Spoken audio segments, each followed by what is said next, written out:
Assalamualaikum warahmatullahi wabarakatuh. Waalaikumsalam Kawan-kawan, warahmatullahi wabarakatuh. kawan-kawan para guru yang saya hormati, selamat datang kembali pada channel Gerakan Guru Berkualitas, Gerutas Indonesia.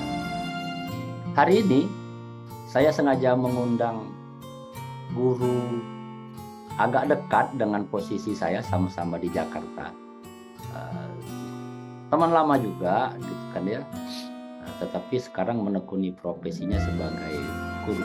Bagi saya menarik karena yang bersangkutan ini setahu saya aktivitasnya bukan keguruan sebelumnya, tetapi sekarang ini konsentrasi di guru. Beliau adalah Pak Rodianto. Nama lengkap Pak Rodi itu apa, Pak Rodi? Rodianto, Pak. Hanya Rodianto Rodianto saja. aja. Iya, Pak. Pak Rodianto, saya Tarmizi. Jadi terima kasih Pak Rodi sudah menyediakan waktu untuk ngobrol bersama saya.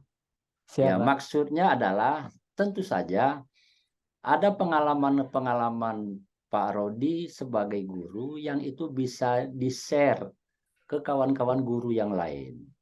Nah, dari pengalaman tersebut mudah-mudahan ada hikmah, ada nilai positifnya. Gitu kan ya. Belajar dari pengalaman orang lain itu bisa menjadi guru terbaik untuk kita, kan prinsipnya gitu. Sekali lagi terima kasih Pak Rodi. Jadi Pak Rodi itu sekarang ngajar di mana, Pak Rodi? Iya, Pak. Terima kasih banyak Pak Tarmizi sudah sudah menyempatkan saya untuk ngobrol-ngobrol. Memang betul, Pak. Saya itu sebetulnya SPD, tapi awalnya tidak tertarik untuk berkarir di pendidikan, gitu. Saya melalang buana ke kemana-mana, gitu, ke penerbitan juga kemana, gitu kan. Tapi pada akhirnya ada satu kerinduan saya itu untuk hadir, pengen kembali lagi ke pendidikan, rasanya asik gitu, tenang gitu. Dari situlah ya sudah saya cari-cari tempat untuk saya bisa berkarir di pendidikan. Terus kemudian dulu itu sebetulnya sama sekali nggak ada di pikiran saya itu untuk di SMP, itu nggak sama sekali. Yang Sekarang di ada saat SMP. itu berpikir, sekarang di SMP, Pak. Saat itu hanya berpikir di SD ataupun di SMA. Tapi ternyata apa yang saya hindari itu menjadi tantangan bagi saya, gitu kan.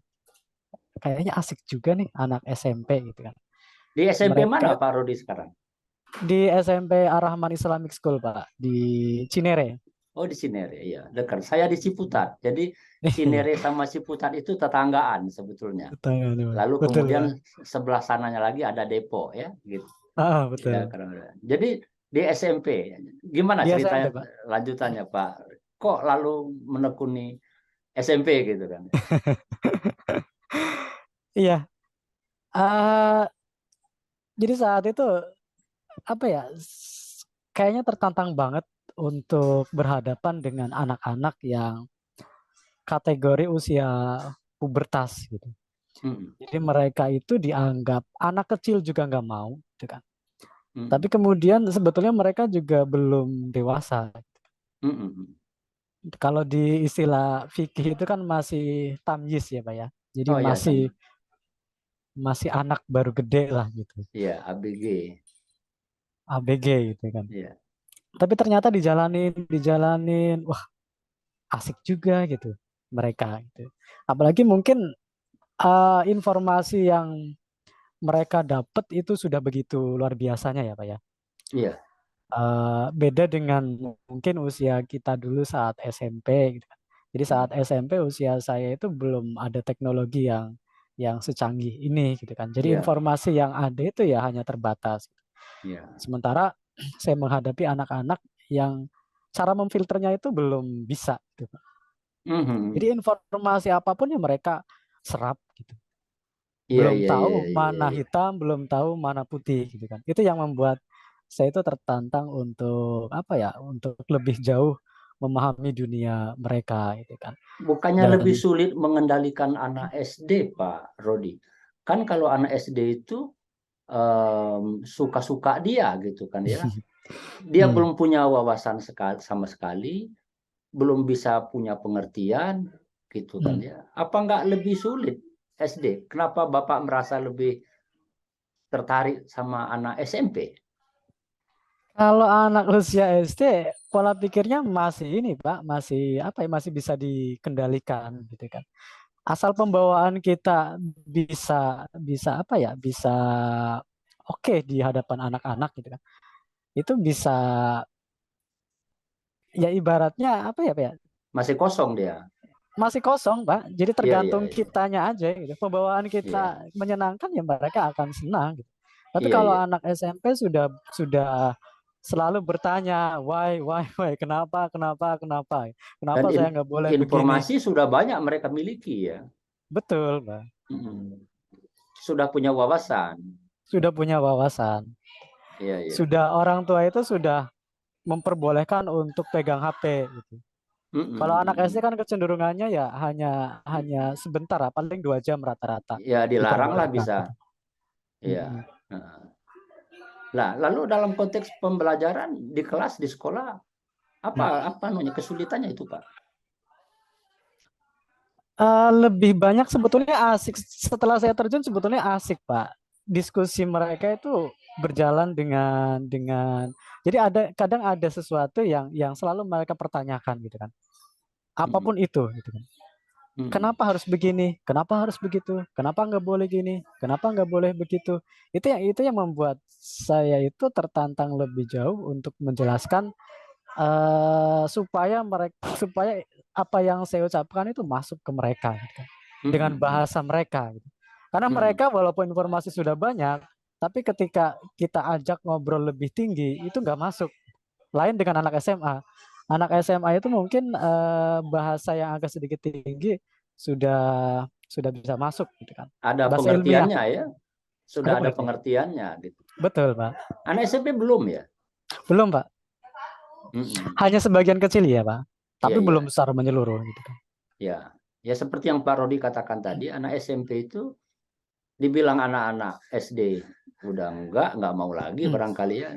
Mungkin nggak mau dipanggil anak-anak barangkali. Tapi sesungguhnya dia belum dewasa, anak SMP itu gitu kan ya. Hanya saja zaman dan lingkungannya sudah sudah sangat dinamis gitu. Mereka bisa kaya informasi gitu. Iya. Apa tidak itu berarti lalu liar dia Pak Rodi? Iya. Jadi akhirnya kami tuh punya pola menghadapi mereka itu seharusnya apa ya? Itu seperti main layang-layang, Pak. Hmm. Jadi terkadang kita ulur, tapi kemudian ketika mereka sudah melampaui batas kita tarik. Gitu. Karena Hmm. semakin kita ulur terus itu ya nggak benar gitu kan. Itu semakin liar gitu. Nggak putus kalau kita tarik. Tarik perlahan, Bang. Nggak, ya artinya kan sekarang masih lagi rame tentang tawuran ya. Ya. Anak-anak di mana kemarin itu di Tangerang itu anak-anak sekolah pakai celurit. Kebetulan kayaknya SMP itu yang pakai celurit. Hmm. Eh, Enggak dia lalu membabi buta itu karena apa dilarang umpamanya nekat dia jadinya. Itu layang-layang putus tadi kalau kita tarik pikir saya. Hmm. Iya.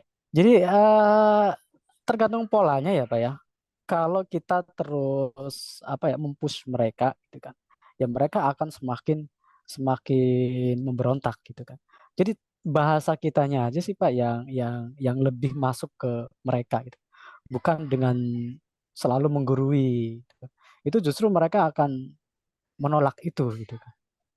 Ketika aturan kedisiplinan, ya itu yang tadi saya bilang, mereka itu selalu bertanya, kenapa nggak boleh begini, kenapa kami dilarang begini, gitu kan.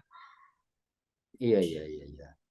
Tinggal dipahamkan aja kenapa kita nggak boleh begini, kenapa nggak boleh begitu. Kecenderungan menghadapi anak usia mereka kan, pokoknya kamu nggak boleh gini, pokoknya kamu nggak boleh, tapi nggak ada penjelasan lebih lanjut.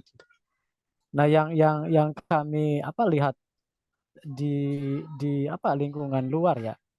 Karena kalau di kami sudah lebih ke bukan pendisiplinan yang sifatnya jadi kalau kalau kedisiplinan itu kan masih perlu ditingkatkan ke keyakinan ya, Pak. Keyakinan itu lebih ke mereka yang bikin aturan sendiri. Dan mereka harus konsisten dengan aturan yang mereka buat. Menumbuhkan kesadaran pada Menumbuhkan diri yang kesadaran. bersangkutan bahwa mereka umpamanya harus disiplin ya. Betul, Pak. Bukan disiplinnya itu karena paksaan, karena perintah. Bukan. Jadi bukan Ya, menjadikan mereka hanya sebagai objek aja, tapi mereka juga menjadi subjek untuk lingkungan di sekolah mereka. artinya anak SMP itu mungkin justru lebih mudah diberi pengertian ketimbang anak SMA yang dia sudah punya standing. Anak SMA pikir saya barangkali bisa lebih ngeyel karena dia sudah punya kuat gitu kan ya.